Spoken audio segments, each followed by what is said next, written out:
All good. Well, hey, let's kick it off. Um, we'll try and keep it between 30 and 45 today. I sent out the email this morning, a couple of topics just to talk through. The first is quoting startup plans, specifically in the context of tax credits and, basically just doing the math quickly for folks. Small business, at least in my experience so far, the small business owners, they just care about the bottom line. They just want to know, what's it going to cost me? What am I going to get out of this thing? So I'm curious to hear how you guys, walk through that process with people.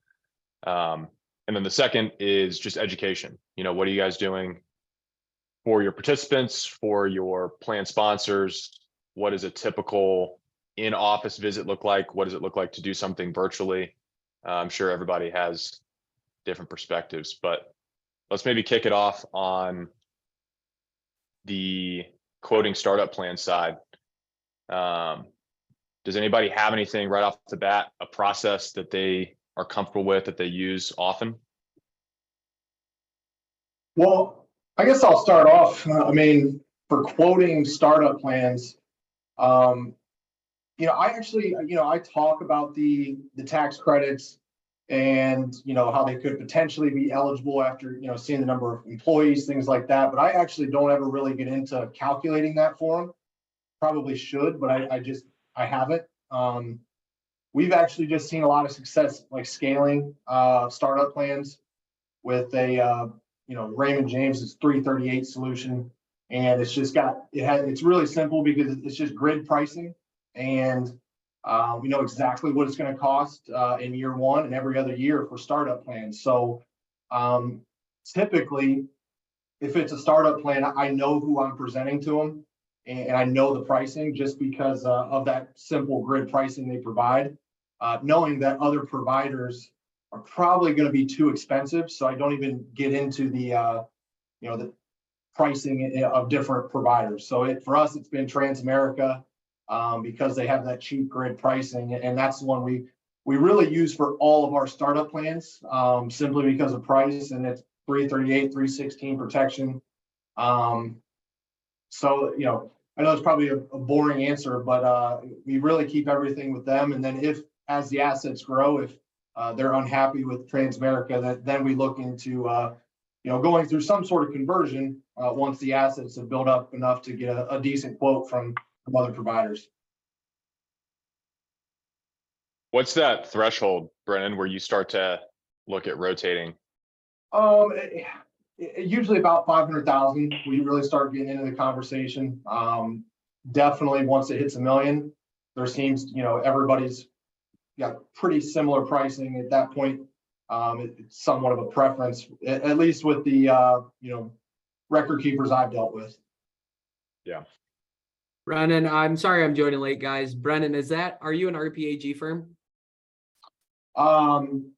Is that the sort of like the RIAC thing? It's like the Retirement Plan Advisory Group. It's just, I didn't know what product you were talking about, because we use Transamerica a lot too, and there's a 338, 316 attached to it as well, and that's kind of what we use for startups. So I just didn't know if we were using the same product. I don't believe we are, but we're using the Transamerica tag solution, Okay. Essentially for all startups because the pricing makes sense. Yeah. And so just to be clear, for Brennan and Sam, with that 338, 316 solution, you're not monitoring investments for them until you rotate it away from Trans? So kind of what we're trying to do is keep everything 338 to kind of try to scale it a little bit more. But yeah, there's going to be some clients that want 321. So those are just a little bit different. But yeah, essentially, we're not Raymond James is doing a lot of that for us. Yeah, our solution, so we take on 321 with all of them, but then we have an outsourced 338 as well as a 316. And the 338 kind of creates like a market update and then like an update on all the investments. And we kind of just digest that and send it off to the clients on a quarterly basis. putting it in their words rather than listening to a CFA talk about the exposure and small cap growth compared to small cap value this quarter. And that's kind of how we scale it for the most part. And typically we're about the same, where it's like a tiered grid. And then, so like there's a tier at 250 grand, and then 500 grand, and then 750, and then 1 million. And then there's no tier between 1 and 3 million. So that's kind of when we look at potentially looking at other options, because there's no price break at that point where they're receiving the price break as they're growing initially, which is nice because startup plans obviously become egregiously priced soon. So trying to allow them and take that off their plate is nice to have that and give that to the participants. Right. And Sam makes a good point. RJ sends out, quarterly reports. So, like, I think it was this past week, got like 35 emails sending to all plan sponsors that updates on the investments. And Yeah. it's actually probably a really good idea that we haven't yet, breaking it down in more simpler terms. We haven't done that yet, but it's a really good idea. And we probably just haven't got there yet, simply because, I'm still trying to figure everything out and For best sure. ways to service everything. And it's a helpful touch point, obviously, to show the plan sponsors that you're not just doing nothing behind the scenes, obviously. Like realistically, You're watching the video and you've got a 338 managing the investments. But it's a good touch point to show that, and to put a face with a name, and to put BHS as our firm in front of their face as well. So they're not just thinking that they're not receiving any service, basically. Right. Yeah, we get that same, Brennan, we get that same report. We only have the one plan with TransTag. But when they send it out, it's all we send is a 3 bullet point email, because that's all the plan sponsor wants. At least with our client, they're not looking for a 50-page report No. talking about, every CFA's opinion on something. And it's just like, what's the overall expectation? How's my plan doing? Do I need to do anything? Done. Right. Yeah, it's nice. Like we get like the 30 or 35-minute video that we extend to them and basically say, like, here's 5 different snippets that you could look at that would help you learn about your plan or something that's trending right now that would be beneficial for you. Be like, go to 125 and then go to 530. And then all you have to do is you can pay attention to it for 5 minutes. Or if you want to listen to the whole entire deep dive, obviously you're more than welcome to, but just putting it into like smaller portions for them to be able to digest that is tangible for them to understand.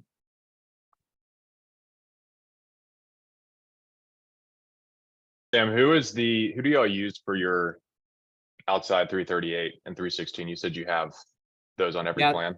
Yeah, so it's through RPAG. So we have FlexPath as our 338, who they provide like we have CITs, which is nice also to provide that for a startup plan. It's like an open exchange, like kind of like a captive solution, and we just continue to roll plans onto it. So like there's 150 plans on the exchange, where you can continuously like have some sort of creativity with the plan design. The investment lineup's fixed, but truly like they have every option to a certain extent of what a startup plan would need. And then for our 316, we have Future Plan, Ascensus.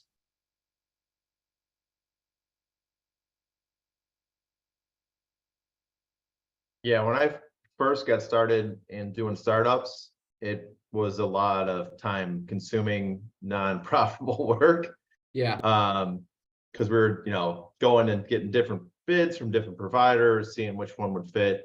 And now we're going back to keep it simple, stupid, trying 1, maybe 2 providers, and only bringing 1 to the table with the meeting. And if the plan sponsors either not going to do a match or not going to pick up the fees, we're, thanks, but no thanks, pretty much, because it's they tend to be the time suck of clients too.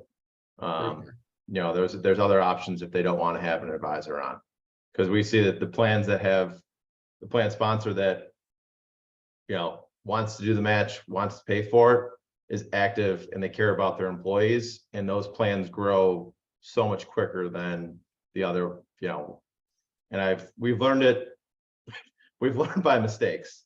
Yeah. So Probably that's a good indicator that they're making money too. exactly. And I think Brennan said it best. I mean, nobody on this call probably loves to do startup plans, but you have to do whatever's scalable for you. And I always felt kind of crappy only giving them one solution, but I think that's our job as an advisor to kind of weed through the crappy ones to give them a couple different options, maybe. But just say like, this is the space that I work in all day long. Like, I'm happy to give you a couple other proposals, but realistically, this is the best fit for Yeah. you. Yeah. Right. I found with just being absolutely direct with them, like, hey, this is what you want to do, a 401k as a startup. This is what it is. You know, don't even present them another option. Just keep it super simple and direct. Add a profit sharing onto every startup, and that usually, especially for those small businesses that, are able to, they have no idea they can put away, up to 73.5 potentially. And just, keeping it simple. A lot of similar plan designs has been nice for us to scale it and just being super direct and, keep it simple with them. Yeah. Yeah. And then for, Yeah, go ahead. apologize. And can't see anyone on the computer. This is Rico calling about phone, Rico Piatelli.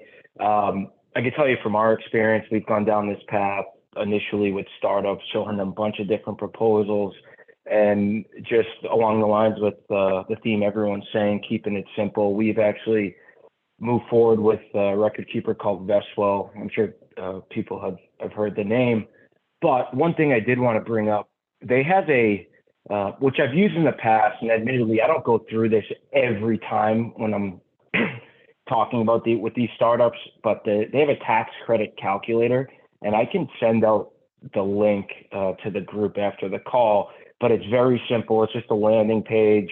It asks you, it's 4 questions. You just type in the amount of employees, and it gives you kind of a range of, hey, this is what your annual tax credit will be, and it kind of rolls out for 5 years. It's a nice little talking piece. I usually PDF it and just we'll share my screen quickly to show, hey, this is what we're calculating.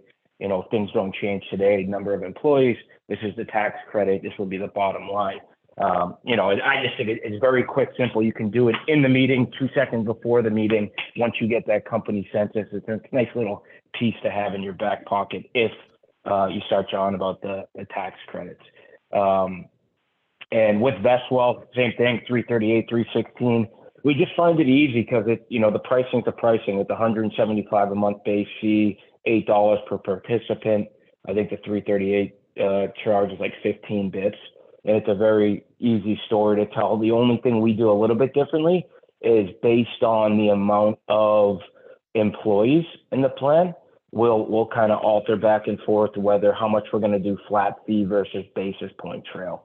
Obviously, the more bodies will reduce our upfront charge because they're usually over that tax credit with the more people they get. So we kind of paint that picture when we're selling it. Hey, since you have so many people, we want you to take advantage of the tax credit. We don't want you to be too far over. So we'll reduce our upfront overhead and increase our basis point charge. We'll see in 2 or 3 years how that plays out, but that's kind of what we've done. And really the only thing we're changing when talking to these startups, we always just go in with prepared to talk about Vestwell. Yeah, we like the calculator too. We actually built one out that you need 4 data points, and it's, how much do you make as an owner and how many owners, how many employees do you have and how much do they make? And then what's your revenues, right? And of course you front load it with your qualifying questions like, are your revenues stable? So I think being able to visualize that is just a game changer, because to Luke's point at the beginning, yeah, your net tax benefit's going to be $50,000. And like, it's amazing. And I think another 1-2 punch that we've seen working with folks is when you take that calculator and you show it to the small, the small business, what are they going to do? They're going to take it to the CPA. Then the CPA blesses it. Then you're like moving forward. But then you also have an endorsement from that CPA. But I think that's something, if you guys aren't using a calculator, you should find one or use one. Yeah, I've used the Vestwall one. It's nice, and we've built one too. We're first on. And like you said, it's a couple data points and you just bring it to the meeting and business owner wants back of the envelope and here's high level, here's, high level fee, here's what potential credit you could get. And then, but Vestwall has it where if it's already done for you, why reinvent the wheel? Yep. I could share ours too, because we believe in, like, I understand the bring the one record keeper, but Vestwall can't service every type of plan. We kind of think that should be broken out and then bid it out to the marketplace. We found Cash Balance, for example. We've had to move business to other record keepers. Vestwall is a great price play. They're a very tech forward entity, but that's my 2 cents there is having the calculator outside of that process might make it smoother depending on who you run it into. But I can share that link too, if it's helpful to our calculator. Yeah, that'd be great. I dropped the Vestwell link in the chat here. I'll also put it in an email after this call. And Bill, if you want to follow up, Jim, if you feel comfortable including your calculator, Yeah, anything that we talk about here, I'd say feel free to share with the group. Definitely something I've thought about as far as, ultimately the tax credit conversation. Once the plan is up and running, it's really not our responsibility to help them take advantage of it. But at the same time, I'd feel bad if they didn't see the opportunity and didn't take advantage of it. So considering how extensive it can be depending on the size of the company. One question for Rico, and then I say we move on and talk education a little bit. But Rico, tell us, as you're working with Vestwell, are you going in as 321, 338? Like, how are you approaching investments and the 316 work? Yeah, so with the Vestwell, that platform, I believe it's called Workplace or Plus maybe. It includes a 338, and that's part of the reason Vestwell is 338. Again, what do we like it for? It's just the scale where now I'm having one of my junior advisors do the enrollment meetings, and it's the same exact investment lineup for all these plans. They have the 316 on it as well. Really, where what we're talking our value add is taking them through the whole process. And I should have mentioned early on, Luke, you're aware that a lot of my startup plans are referral source for cross-border. So Canadian-based companies have options in the United States. So our big time suck is really upfront teaching them, hey, this is the difference between the retirement benefits you have in Canada. This is what the US employees have grown to know what to expect. So we have to do like the whole first meeting is just education on what a 401k plan is. And that's unfortunately, that's where we spent a lot of our time, just educating them. Then we'll come forward that next meeting with the Vestwell. What we've done that's really been helpful is we try to, we go in there saying, look, our main job is to protect you as trustees and help people save for retirement. How we do that is every participant has access once a year to a one-on-one meeting, which we'll do right after the enrollment call to, talk about the new plan. And then we do a standing quarterly education session that my partner runs, and it is just for all our startup plans. And the education session is not plan specific. We try to get out of, 401k heavy stuff and more of big picture financial planning, estate planning, things like that, to try and do some cross-selling into the personal lines and get some of these participants to feel like we're their personal advisors too. All in hopes of, hey, if anyone leaves these companies, there's usually a lot of transition in these startups from the employee base, that even though there's very little in their new 401k, they'll give us a call, we'll do an exit interview and try and build that relationship to get them as an individual client as well. So we really try to focus on the process to try and just kind of get paid on the 401k, but also make these participants using a junior advisors to try and cross-sell for that personal line as well. It's awesome. How's the participation in those quarterly education calls? You know, it's been hit or miss. We did a big one. We brought in a gentleman, a resource we have for Social Security last quarter. Out of, I think we sent out 1,200 invites. We actually got like 400 people attend. The one prior to that, we only had about 35 people. So, and this will be our fourth one coming up in the second week in October. We're doing in estate planning. So we're trying to figure out if it's really topic specific or time of the year, but it's really been like, we had really successful one, and the first showing was really lower than we expected. So I really can't give a good answer on this. This last one gave us a lot of high hopes, but I think it was just because we brought in an outside Social Security expert that, you know, people were like, hey, we should all hear this. And surprisingly, it was all different age ranges. It wasn't those pre-retirees or retirees that tuned in. I love that. Yeah, I love the idea of lumping in one event for all clients to get access to. That's something we work in the blue collar space, lots of construction companies, lots of manufacturing companies. And so we have to go out into the field. That's what we sell on, is saying, hey, we're going to go out and meet your people. But I love that model, Rico. I think it's something I'd love to do one day. Just separate it from, hey, how do I get my password, or, you know, how do I change my investments, and say, hey, let's talk financial wellness and do this as kind of an ongoing education thing. Anybody else have some creative education initiatives, or how do you approach that when it comes to getting in front of participants? Yeah, ours is probably pretty similar. You know, so we deal kind of with two different models. We have all of our local plans, and then we have this franchisee thing that we've gotten into. The franchisees they're all over the country. So as soon as the plan's live, I do all education and enrollment sessions through a Teams meeting. So we have a PowerPoint that we have specific for Planet Fitness, you know, branded that way. We have one specific for like Burger Kings, things like that.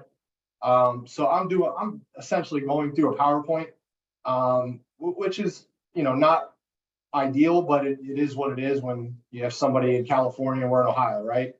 But for all our local plans, those are different. We actually kind of similar to you, Luke. We're a blue collar area, and they want to know their advisor. So we do all of those in person, and essentially we're running through a similar PowerPoint.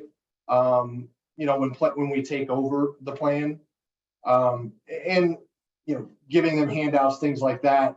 But what we've seen a lot of success with is, you know, quarterly or semi-annually going to, you know, whatever the client prefers, and doing a financial wellness presentation. And something that we do for all clients is, you know, we'll put together a free comprehensive plan for any participant that wants it. You know, obviously, if they were to sign on, you know, we would personal account, we would start charging, but free comprehensive retirement planning for anyone that's participating or not has started to get a lot of people in the door. And that was kind of the objective, was to, you know, build these 401ks and capture the personal assets when they're done. And that seems to be working, is getting there in person, talking about financial wellness outside of a 401k, and then offering the free comprehensive reports has kept us pretty busy. Yeah, we do something similar.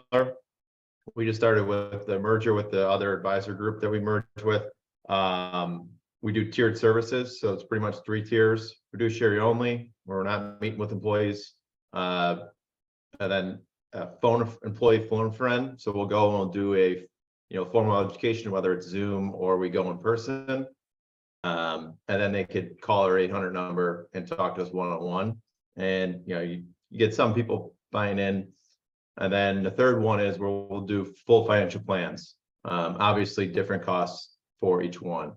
And this is usually more established plans than startups when we do this. But we established that on, you know, right on like the, right on the relationship shift starting. Sorry, the brain's a little foggy. Just got married this past weekend, so first day back in the office this morning, and Congrats. synapses aren't going too well. I think that all lines up with what I see in here from our folks. Absolutely. I was just talking to someone a few days ago where $30 million goes out of their book every year because they don't have a wealth manager that they bring in. None of you are Dallas based, are you, or Texas based? Okay, anyway, she's trying to find someone to partner with for that same reason. So having a financial planner, having a wealth manager, if those conversations escalate, is, I think, imperative. It's also a big way to add value and deepen the relationship. I've seen other advisors fired because they said, oh, you brought us to retirement, do a great job. And then everybody has a big bag of money and you don't offer any support after that. And then here are a few silly things for more like getting butts in seats, right? So, having a good topic like Social Security, but a few silly things I've seen some advisors do is one will literally do a full cutout, like a cardboard cutout of himself, and like put it in the hall, and it'll say something like, let's talk about your retirement, and he'll leave it there for a little while, and it actually has kind of helped him, people see who he is, and like, it becomes familiar, and it's like, oh, holy shit. And then it's Friday, oh yeah, okay, and they go to the meeting. Another guy will literally have a taco truck pull up. Obviously, you can't do that for everybody, but it's like, let's talk about your retirement. And that's obviously a big hit. But another thing too is, and we do this because another thing that we work with is a financial wellness company. And besides your usual incentives, thinking creatively, like, are there napkin holders in the lunchroom, right? And you can put your little thing on the side of them, right? Or maybe it's, if there's a bulletin board or something like that. So those little things ahead of time are a good thing to put on the checklist. And then for your big clients, maybe a taco truck. But anyway, those are a few that come to mind.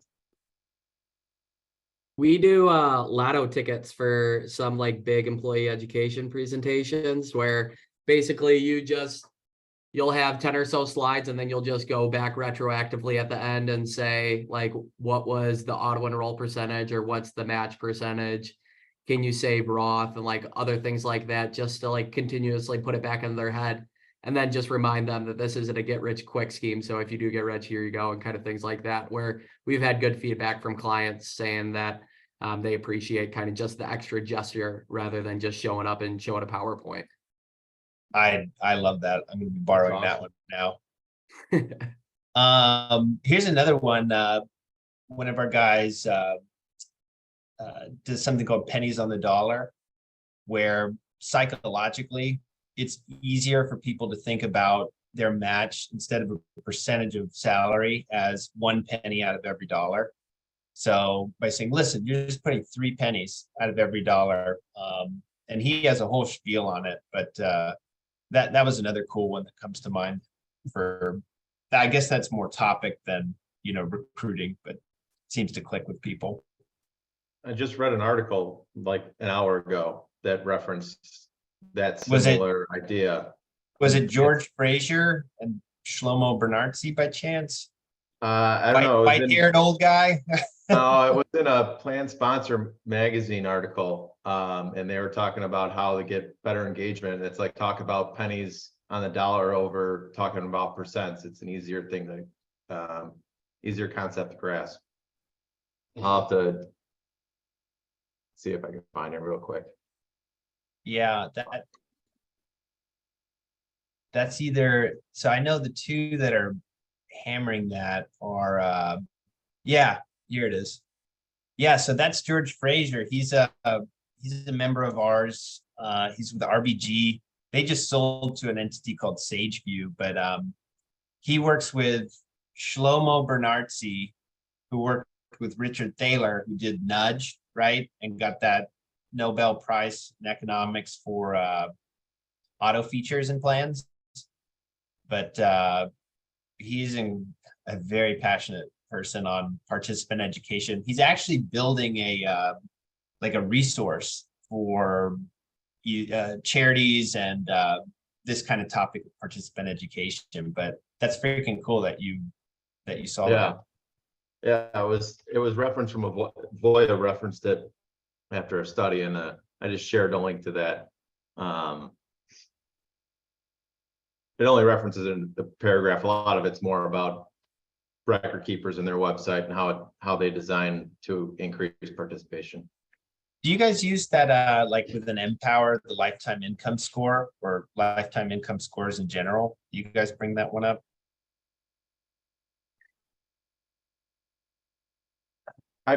We've done a couple of participant educations on it. Well, it wasn't through Empower, but it was American Funds Plan Premier, which its all purposes is Empower. Just explaining how to use it. We got mixed reviews from that. It just seemed like it was overly complicated for some of the folks to understand. And this was a very educated crowd, architecture firm out of Chicago, and it just seemed to be it's good for a few. I don't know if it's good for everybody type deal. Yeah, sounds about right.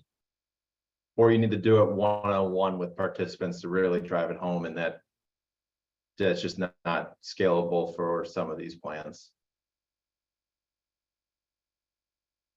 Couple quick things from my end, and then we can put a bow on it for today. One thing I've had luck with is just doing branded business cards for each client. It's a little bit of a pain to put it together and design the card, but I always put a QR code that links directly to my calendar, my Calendly. And that's super helpful because a lot of times you get in an office, you get in a job site, people want to talk to you, but are hesitant to raise their hand in the group. So just getting stuff in their hands that makes them feel comfortable. It's their company logo. It's not Norwal Capital Management, a little more accessible.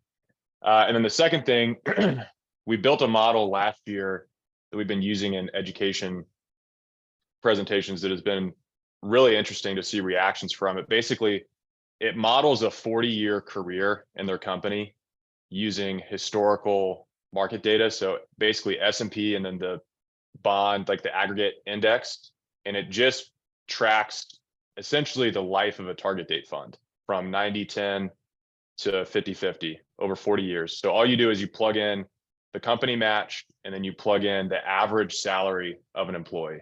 And it doesn't take into account inflation, so it's not, hyper accurate, but it spits out a graph that just shows, hey, if you were to have invested in the 401k at age 20 or 25, here's what an actual 40-year career looks like with just doing the minimum match. And then it shows market growth, and it's really useful because truthfully, even if they have a low match, you're going to get over $1 million.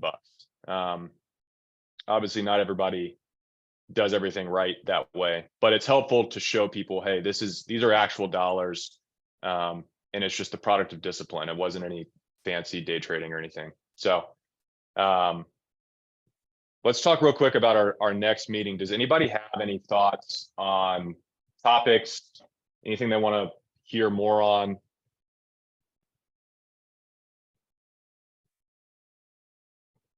Luke, one thing, obviously hearing a lot about it, I'd be curious to see anyone's experience, who they're using with the pooled employer marketplace, if anyone's doing any marketing for that, prospecting, successes, failures, headwind, anything on that. I would love to hear more because just seeing a lot about it right now. Yeah, I know Brendan has some experience there. And I don't know if you guys are doing any of this, but we're starting to dabble in the non-qual plans. I don't know how you guys are incorporating those. I gotta take my test for that, I think before like September 27. So that's just something else that we're kind of going into, that if any of you guys have experience, we don't have to do it next call, but maybe it's just some general piece of advice and things that you guys are doing in the non-qual space, if you guys are. Yeah. Let's plan on that then. Non-qual. And by the way, guys, I want to be respectful of the group, but like if you'd like more voices or people, like I'm happy to connect with other folks, or would you guys prefer this being like a smaller, more intimate group? But like I could bring in some non-qual specialist advisors, you know, for that topic, or I could bring in some other kind of young gun advisors. It's kind of part and parcel of what I do. I just wanted to throw that out and see if that's something you want. Yeah, I'd be open to expanding it. I think anything, if we get past 10, that could be a little bit too much, but if we want to add a couple more, I think that'd be good. That's a good point. Okay, cool. Yeah, I'm very down, Bill. If you have somebody that you know, even if it's just another younger advisor that could just hop in and kind of give us the rundown on their firm and how they do things, that's Yes. super helpful for me just to hear the big picture. Yeah. And then if you have somebody that you know is an expert on non-qual pooled employer plans, you know, Yeah. kind of these fringe areas, that would be Yeah. really helpful. So I know a woman, Erin Hall, she's on the steering committee for Napa non-qual. So she's super cool. She's in LA and she's with Strategic Retirement Partners. They're a bunch of geeks. And I mean that in like a very, very complimentary way. So she's not like 70 years old, like most established advisors. So it's refreshing. But yeah, that kind of stuff I'd love to do. That's kind of my role in this whole ecosystem. So I'm a connector. So if there's anything in that regard, I think that's where I can be helpful to this group. And then two other things on my side. Well, Luke, you and I met at Napa, and I know you met everybody at Napa. So I'm actually on the steering committee for small plan space at the Nashville Napa in April. So this kind of stuff is really good for me. So I'm trying to stay laser focused on small plan. So if you guys have questions or things you've seen or anything like that where you're going, Bill, this is a pain in the ass, like I'd love to take that to my panelists and say, hey, Jim and Brennan and Sam and Luke, they're all seeing this and it's annoying to them, or you know, they're having trouble charging. Like that's something that I want to work on. And then hopefully we can all get together and have a beer in Nashville. But then also too, we're doing an event in February as well. So just to kind of give you guys an idea of like what we do over here, but those are things going on in my head. Awesome. Thank you, Bill. Yeah, I think I mentioned this in the last call. I'm going to try and be there in February, and then obviously again at Napa. Our next meeting is September 19th, Tuesday morning. Bill, feel free to invite anybody. That would be awesome to get some fresh faces in here. And we'll plan on chatting about non-qual plans and pooled employer plans. So thank you guys. Awesome. Thanks, guys. Thanks, Have a guys. great Have a good week. Rest up, Jim. day. Bye, guys. Thank you.